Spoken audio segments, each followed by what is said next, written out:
Ayan, magandang morning. Dito tayo sa ano naman, Mindanao Avenue. So imagine kung kayo po ay lagi nakakapanood ng aking videos, makikita nyo lagi dito ako madalas nagsisimula. And also how consistent yung gamit natin, yung ating e-bike, no? May mga nagtatanong po sa akin, medyo bakit pwede nyo po akong tulungan, kasi di ko po masagot dahil ang tanong po niya po nila, actually marami sila nagtatanong, ano daw pinagkaiba ng mga bagong lumabas na ganito, no? So ang napansin ko lang sa mga bago, yung upuan meron na pong pangalan ng NWOW. Pangalawa, yung mugs iba yung design, parang iba't ibang version lumabas eh. Asan ako? Pangatlo, yung panel po, iba na yung itsura. I don't know kung nag-improve, no?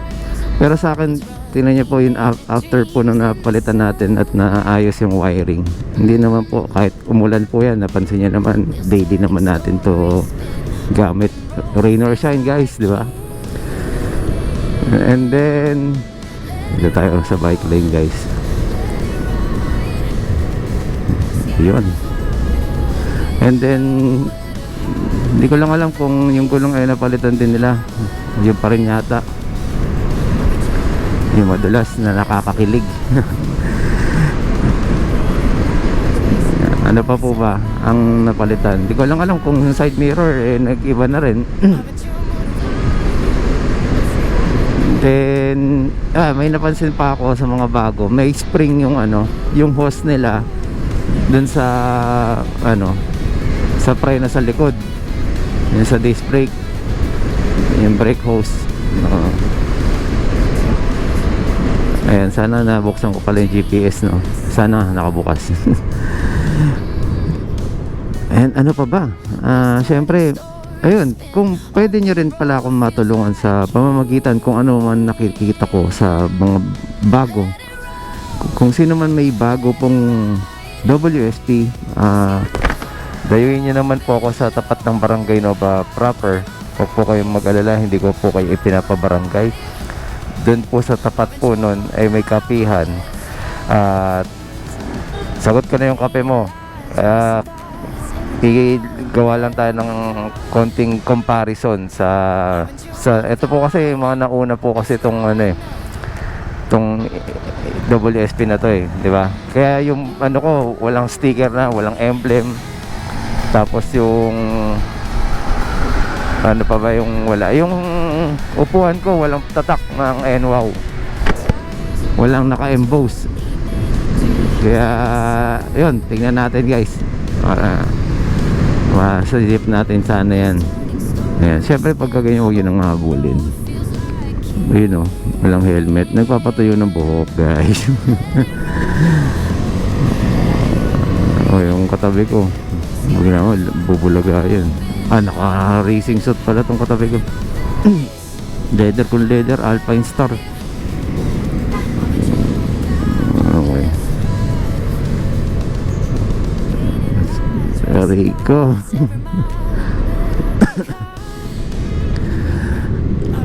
Maganda rin talaga yung pag naka-leather. Kung hindi lang mainit guys, mas maganda talaga yan. Kasi una, waterproof ka rin, di ba?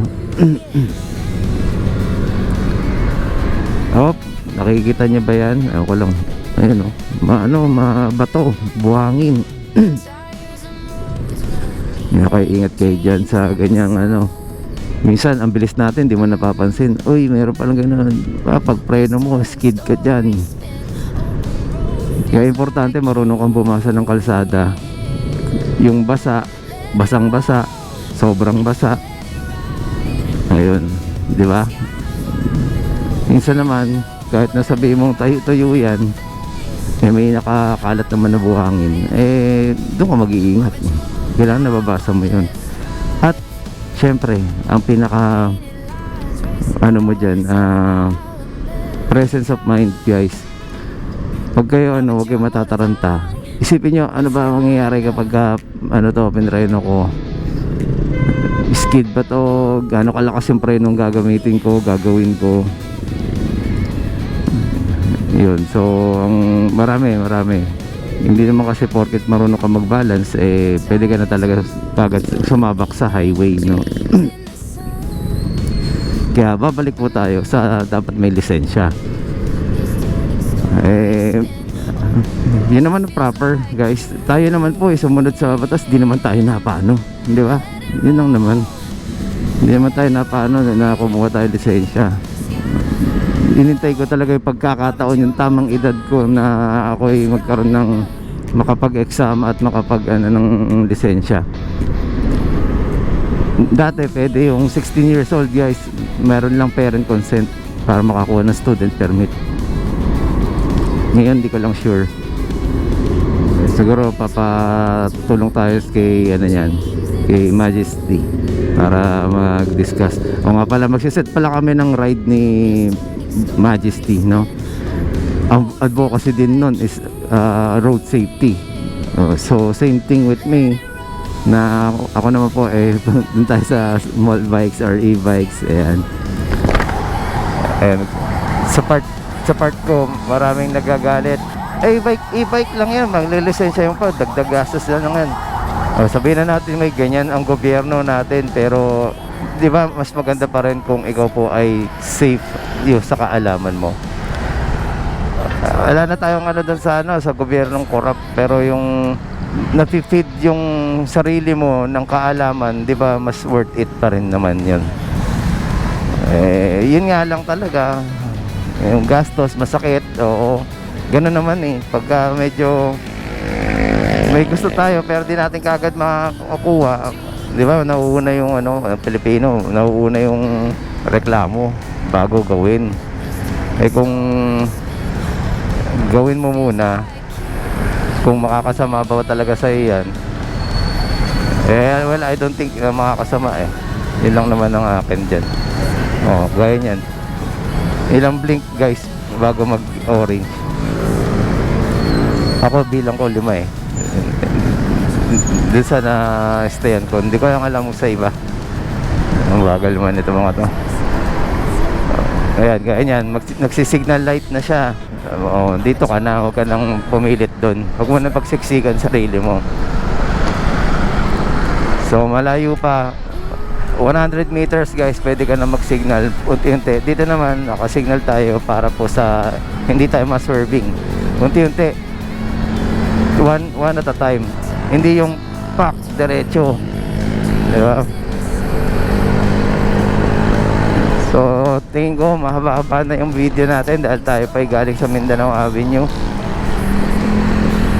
Sayang hindi ko buwelo ko. So dito tayo sa Roosevelt. Ayan, gagaya niyan, kayo na mismo makakapag-ilag. Pag nakita nyo mausok, iwasan nyo yung usok para di kayo amoy usok agad. Sabihin, e-bike dala nyo tapos amoy usok kayo. Ano ka, motor o diesel? Ayan, kaya niya. Ay, nalubak pa. Bang. Okay, so ating dadaanan kasi, ayan, solid line. Pero there are instances na wala akong magawa kundi dumaan dyan. So pwede ba yun?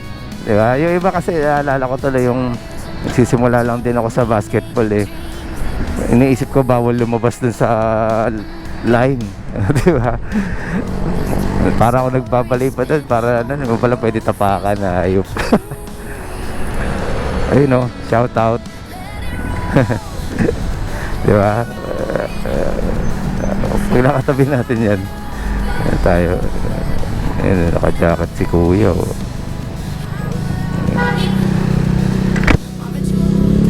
Forma pala niya yan. Ayan, 2, 3. Hindi ko na nabilang ulit. Ayan lang muna, guys, at mahaba na yung video. At maraming salamat sa patuloy na nagsusupport. Ayun, kape tayo guys. Doon tayo sa tapat ng barangay Nova proper, sa Ganti Milk Tea. Sagot ko kape, hindi yung milk tea. Jete pala to. Alright, thank you po.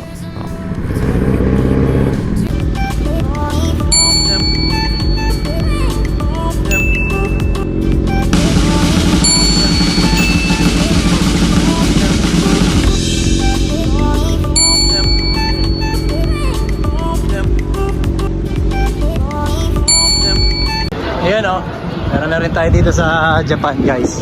So okay, once again Marvin Chua Motovlog po. Maraming salamat po. Salamat din po sa mga nag-subscribe. Subscribe, okay. Bulol pa no.